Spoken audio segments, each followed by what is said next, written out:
York City at the top of the hour, every weekday from 10 a.m. to 2 p.m. The Fourth Branch presents discussion, debate, commentaries on social, political issues, current events, sports, entertainment, religion, education, science, and every Saturday at 10:30 a.m. for a full presentation on controversial issues such as war on blacks, are Republicans dumber than Democrats? Information which might irritate you, make you cry, make you laugh, but above all, will make you smarter. Join us every time. It is the right thing to do. It is the only way to keep your sanity in a world of chaos, hypocrisy, immorality, and deception. Welcome to Common Sense.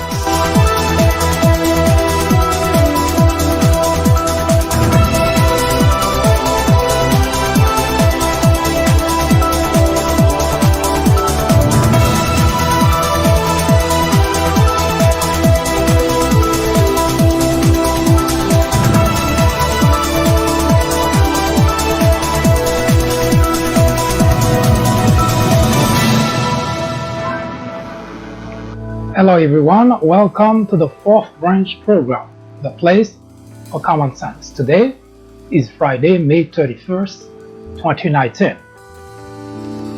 This is segment 1 of the program in which we will read exclusively portion of the Mueller report. We are currently reading still volume 1.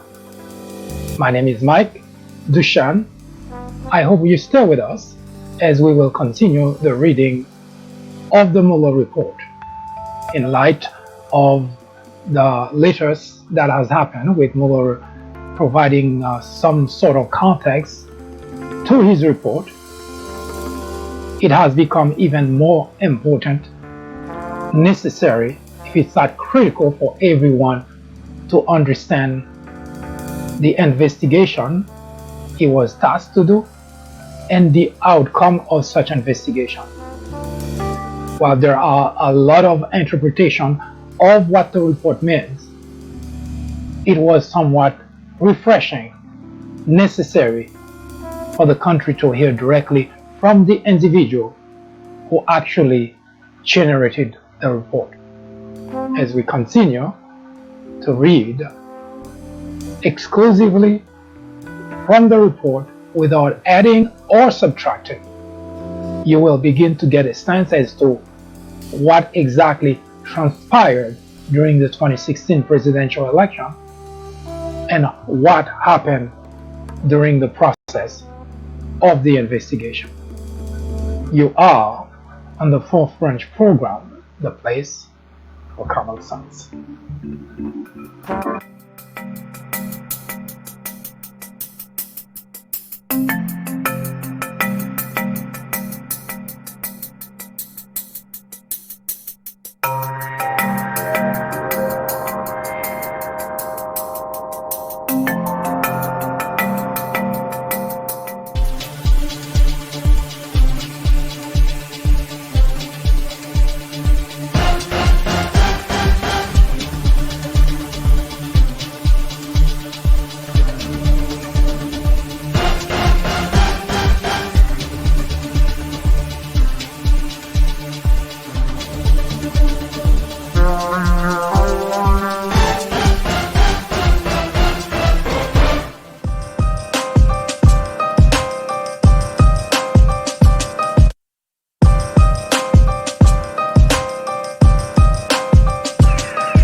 We begin today with the Mueller report by letting you hear just a snippet of what Mr. Mueller said during the 9-minute conference he had a few days ago.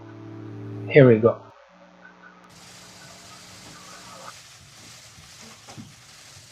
The order appointing me special counsel authorized us to investigate actions that could obstruct the investigation. And we conducted that investigation, and we kept the Office of the Acting Attorney General apprised of the progress of our work.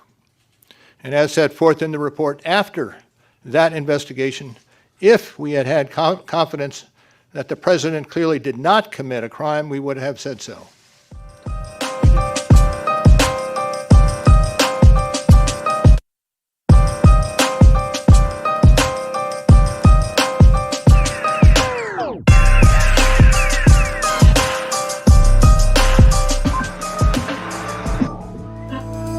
We begin the reading, or continue rather, the reading of the Mueller report from where we left off.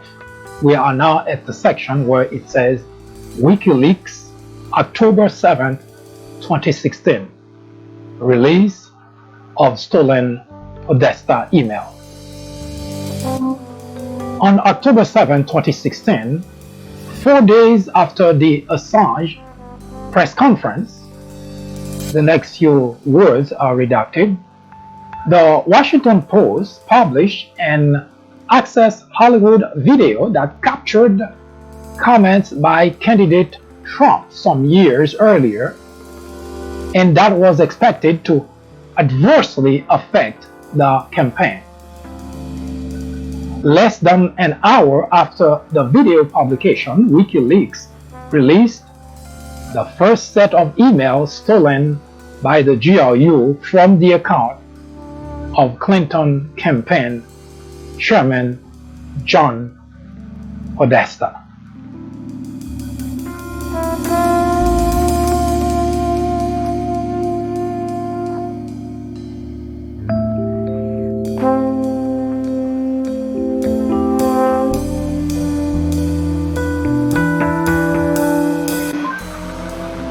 The following two paragraphs in that page have been completely redacted. The last part of the last paragraph, which is what we're going to read now. Corsi said that because he had no direct means of communicating with WikiLeaks, he told members of the news site WND who were participating on a conference call with him that day to reach Assange immediately. Corsi claimed that the pressure was enormous and recalled telling the conference call the Access Hollywood tape was coming. Corsi stated that he was convinced that his efforts had caused WikiLeaks to release the emails when they did. In a later November 28 interview, Corsi stated that he thought that he had told people on a WND conference call about the forthcoming tape and had sent out a tweet asking whether anyone could contact Assange, but then said that maybe he had done nothing. The office investigated Corsi's allegation about the events of October 7, 2016, but found little corroboration for his allegation about the date. The next few sentences in that paragraph have been redacted. However, the phone records themselves do not indicate that the conversation was with any of the reporters who broke the Access Hollywood story, and the office has not otherwise been able to identify the substance of the investigation. The next two sentences have been redacted. However, the office has not identified any conference call participant or anyone who spoke to Corsi that day who says that they received non-public information about the tape from Corsi or acknowledge having contacted a member of WikiLeaks on October 7, 2016 after a conversation with Corsi. E. Donald Trump Jr. interaction with WikiLeaks. Donald Trump Jr. had direct electronic communication with WikiLeaks during the campaign period. On September 20th, 2016, an individual named Jason Fishbein sent WikiLeaks the password for an unlaunched website focused on Trump's unprecedented and dangerous ties to Russia, PutinTrump.org. WikiLeaks publicly tweeted, "Let's bomb Iraq Progress for America PAC to launch PutinTrump.org at 9:30 a.m. Oops, PW is PutinTrump.org. Several hours later, WikiLeaks sent a Twitter direct message to Donald Trump Jr., which says, "A PAC run anti-Trump site, PutinTrump.org, is about to launch. The PAC is a recycled pro-Iraq war PAC. We have guessed the password. It is Putin Trump. See about for who is behind it." Any comments? Several hours later, Trump Jr. emailed a variety of senior campaign staff. "Guys, I got a weird Twitter DM from WikiLeaks. See below. I tried the password and it worked, and the About section they reference contained the next tick in terms of who is behind it. Not sure if this is anything, but it seemed like it's really WikiLeaks asking me as I follow them, and it is a DM. Do you know the people mentioned and what the conspiracy they are looking for could be? These are just screenshots, but it's a fully built out page claiming to be a PAC. Let me know your thoughts and if we want to look into it."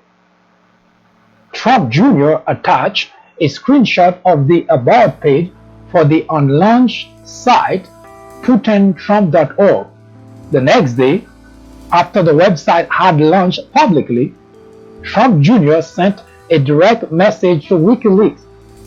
"Off the record, I don't know who that is, but I'll ask around. Thanks." On October 10th, WikiLeaks sent another direct message to Trump Jr. asking you guys to help disseminate a link alleging candidate Clinton had advocated using a drone to target Julian Assange. Trump Jr. responded that he had already done so and asked, "What's behind this Wednesday leak I keep reading about?" WikiLeaks did not respond. On October 12, 2016, WikiLeaks wrote again that it was great to see you and your dad talking about our publication. Strongly suggest your dad tweets this link if you mention us, WL search.tk. WikiLeaks wrote that the link would help Trump in digging through leaked email and stated, "We just released Podesta email part 4. 2 days later, Trump Jr. publicly tweeted the wsearch.tk link.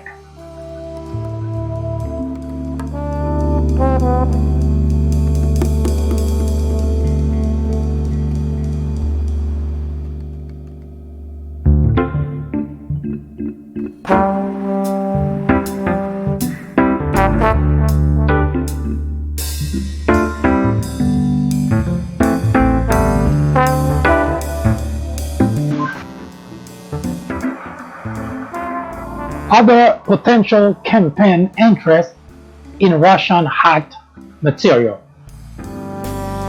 Throughout 2016, the Trump campaign expressed interest in Hillary Clinton's private email server and whether approximately 30,000 emails from the server had in fact been permanently destroyed, as reported by the media.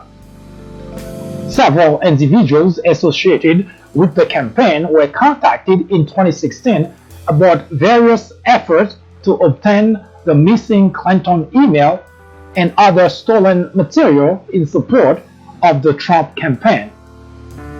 Some of these contacts were met with skepticism and nothing came out of them. Others were pursued to some degree. The investigation did not find evidence that the Trump campaign recovered any such Clinton email or that these contacts were part of a coordinated effort between Russia and the Trump campaign. Henry Okniansky, aka Henry Greenberg.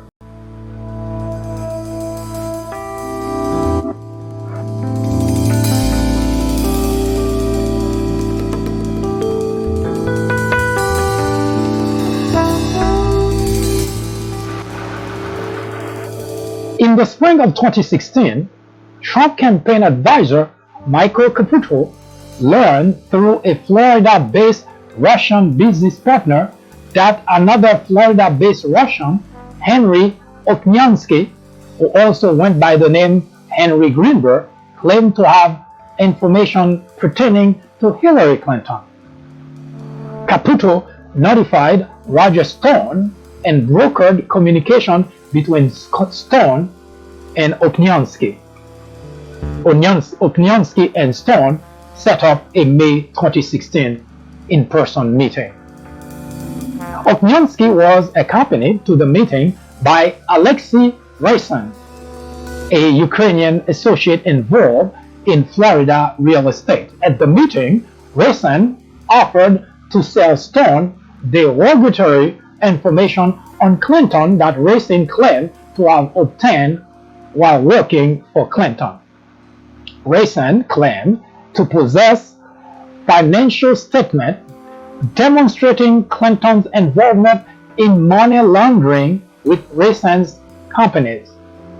According to Okniansky, Stone asked if the amounts in question totaled millions of dollars, but was told it was closer to hundreds of thousands. Stone refused the offer, stating that Trump would not pay for opposition research. Okniansky claimed to the office that Raisin's motivation was financial. According to Okniansky, Raisin had tried unsuccessfully to shop the Clinton information around to other interested parties, and Okniansky would receive a cut if the information was sold. Raisin is noted in public source documents as the director and/or registered agent for a number of Florida companies, none of which appears to be connected to Clinton. The office found no other evidence that Raisin worked for Clinton or any Clinton-related entities. In their statement to investigators, Okniansky and Caputo had contradictory recollection about the meeting. Okniansky claimed that Caputo accompanied Stone to the meeting and provided an introduction, whereas Caputo did not tell us that he attended and claimed that he was never told what information Okniansky offered. Caputo also stated that he was unaware Okniansky sought to be paid for the information until Stone informed him after the fact.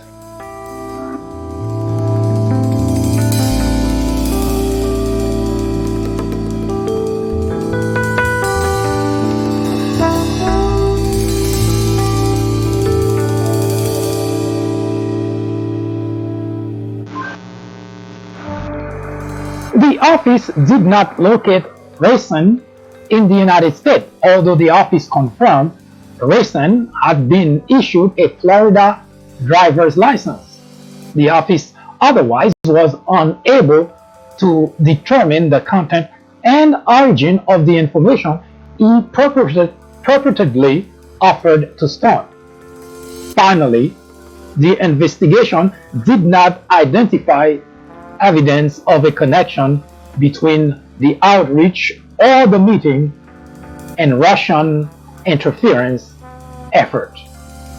This is the fourth branch program, the place for common sense, and we are currently reading portion of the Mueller report.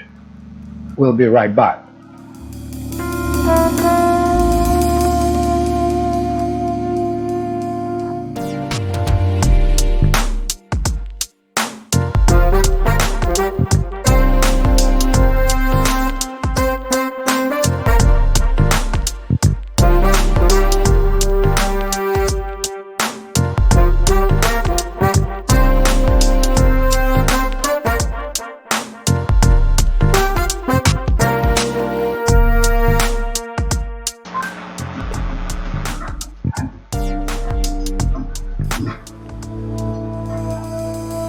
I would encourage you to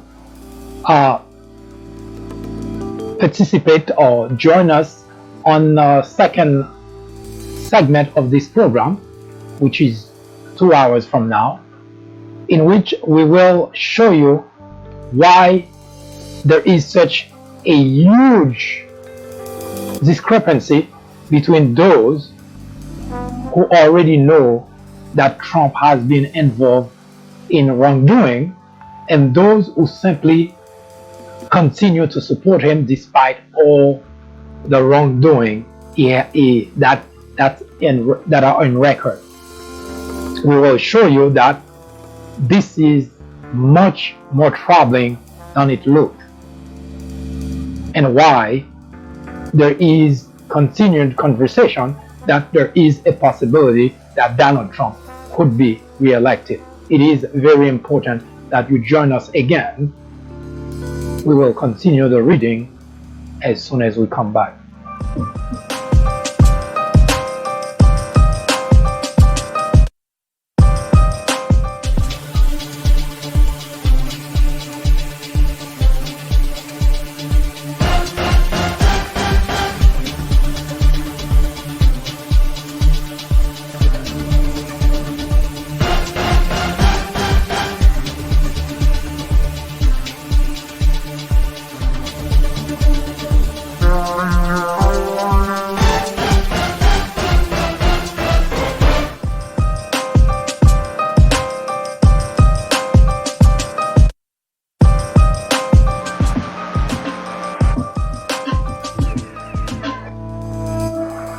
Came to on email.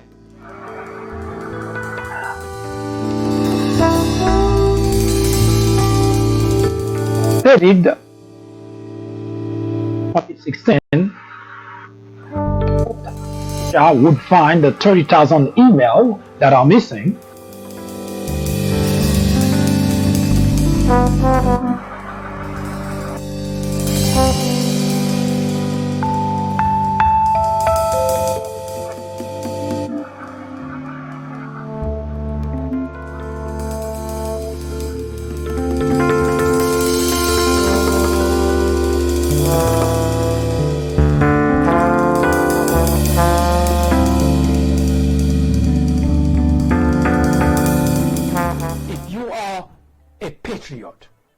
You cannot not be outraged, because this is not a matter of being Democrat or being Republican, because the very reason that our democracy survives is because of that very structure of our government.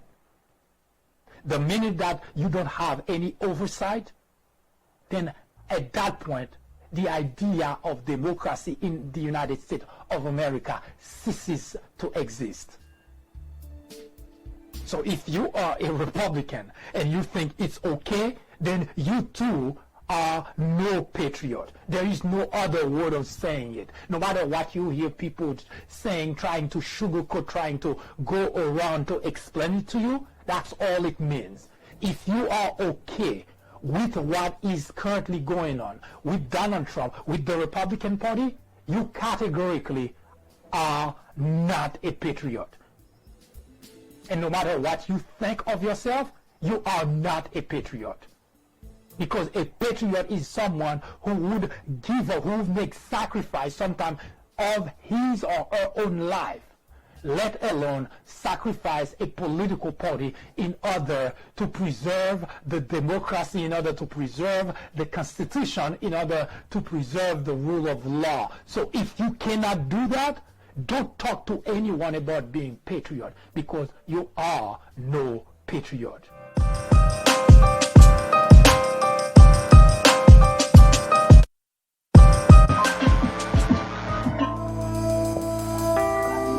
Campaign efforts to obtain deleted Clinton emails. After candidate Trump stated on July 27, 2016 that he hoped Russia would find the 30,000 emails that are missing, Trump asked individuals affiliated with his campaign to find the deleted Clinton emails. Michael Flynn, who would later serve as National Security Advisor in the Trump administration, recalled that Trump made this request repeatedly, and Flynn subsequently contacted multiple people in an effort to obtain the email. Barbara Lydon and Peter Smith were among the people contacting Flynn. Lydon, a longtime Senate staffer who had previously sought the Clinton emails, provided updates to Flynn about her efforts throughout the summer of 2016. Smith, an investment advisor who was active in Republican politics, also attempted to locate and obtain the deleted email. Lydon began her efforts to obtain the Clinton email before Flynn's request as early as December 2015. On December 3, 2015, she emailed Smith a proposal to obtain the email, stating, "Here is the proposal I briefly mentioned to you. The person I described to you would be happy to talk with you either in person or over the phone. The person can get the email which were classified, and one which were classified, and two were purloined by our enemies. That would demonstrate what needs to be demonstrated."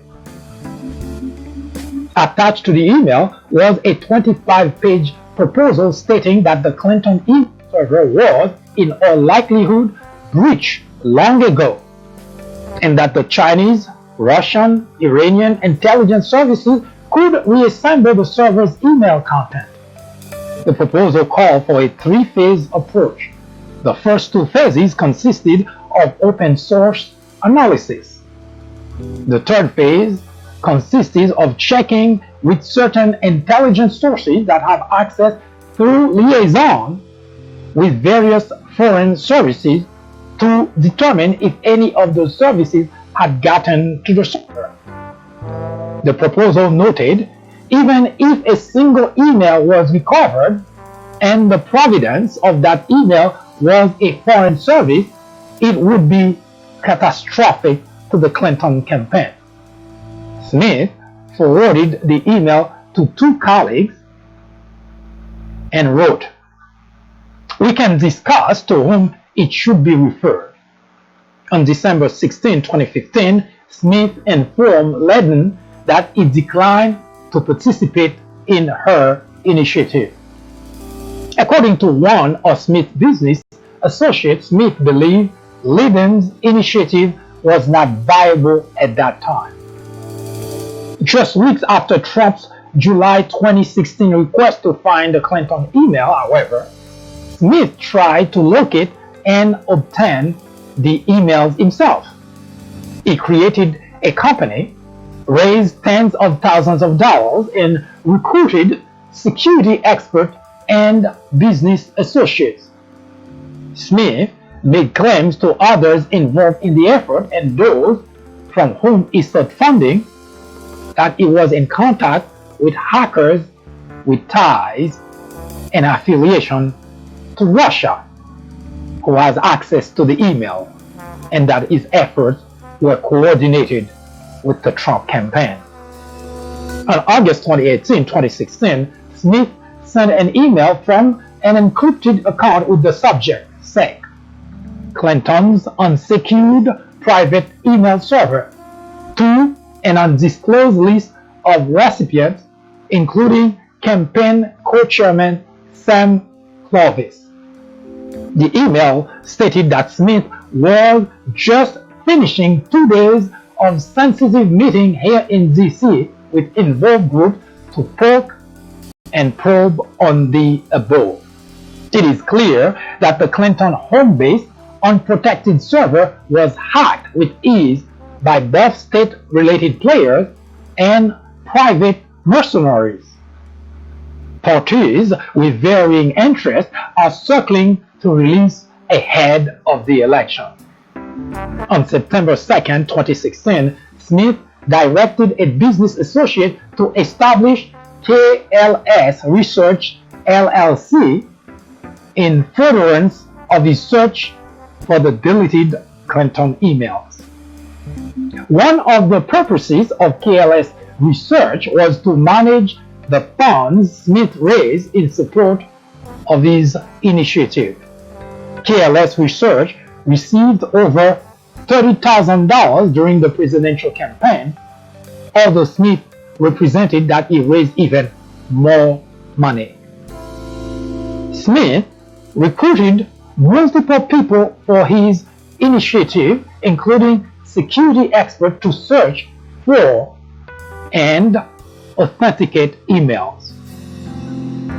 In early September 2016, as part of his recruitment and fundraising effort, Smith circulated a document stating that his initiative was in coordination with the Trump campaign, to the extent permitted as an independent expenditure organization.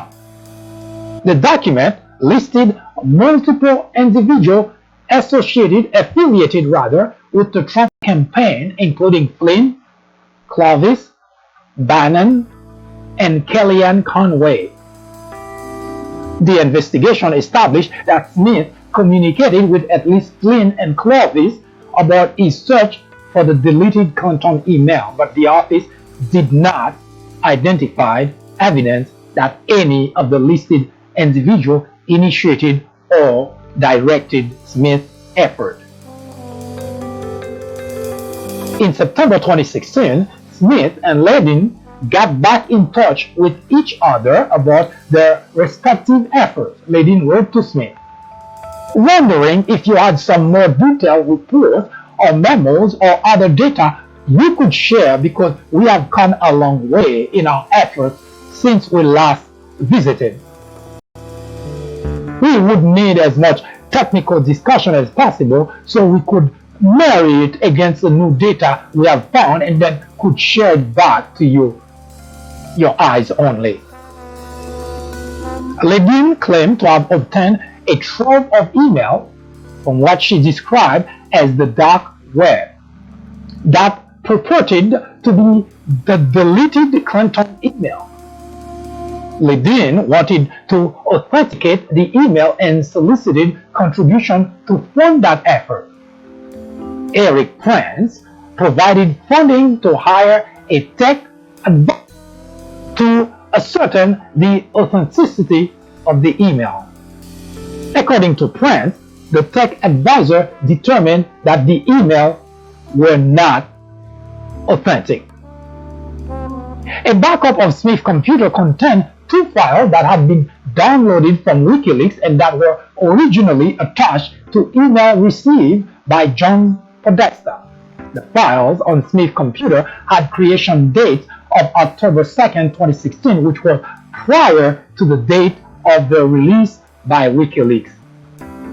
Forensic examination, however, established that the creation date did not reflect when the files were downloaded to Smith's computer. It appears the creation date was when WikiLeaks staged the document for release, as discussed in Volume 1, Section 3.B.3.C, supra. The investigation did not otherwise identify evidence that Smith obtained the file before their release by WikiLeaks. Smith continued to send email to an undisclosed recipient list about Clinton's deleted email until shortly before the election. For example, on October 28, 2016, Smith wrote that there was a tug of war going on within WikiLeaks over its planned release in the next few days, and that WikiLeaks has maintained that it will save its best revelation for last. Under the theory, this allows little time for response prior to the US election November 8. An attachment to the email claimed that WikiLeaks would release all 33,000 deleted emails by November 1st. No email obtained from Clinton's server were subsequently released.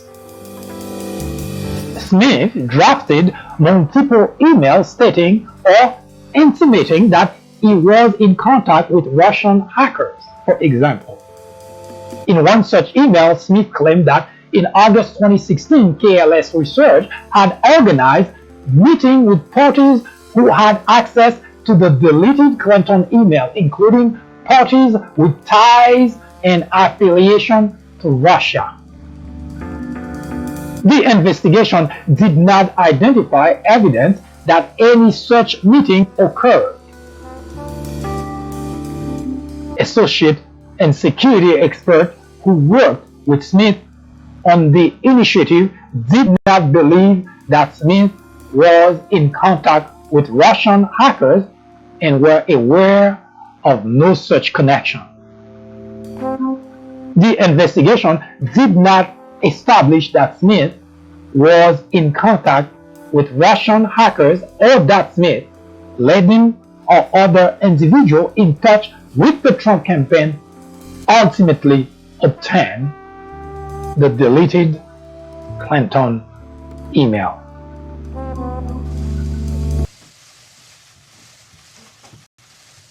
The order appointing me special counsel authorized us to investigate actions that could obstruct the investigation. And we conducted that investigation, and we kept the office of the acting attorney general apprised of the progress of our work. And as set forth in the report, after that investigation, if we had had confidence that the president clearly did not commit a crime, we would have said so.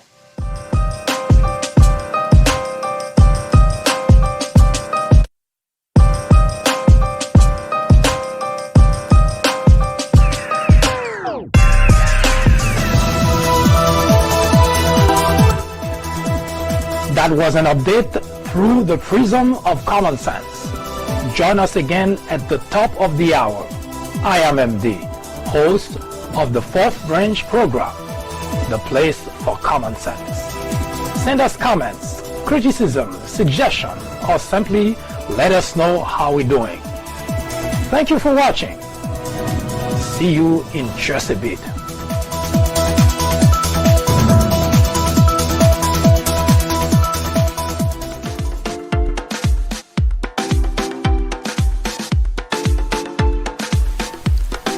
The Fourth Branch podcast is brought to you in collaboration with the People Branch publication, which can be found on the People Branch website, located at peoplebranch.org. That's peoplebranch.org. That's peoplebranch.org website, in which you will find a number of very interesting articles.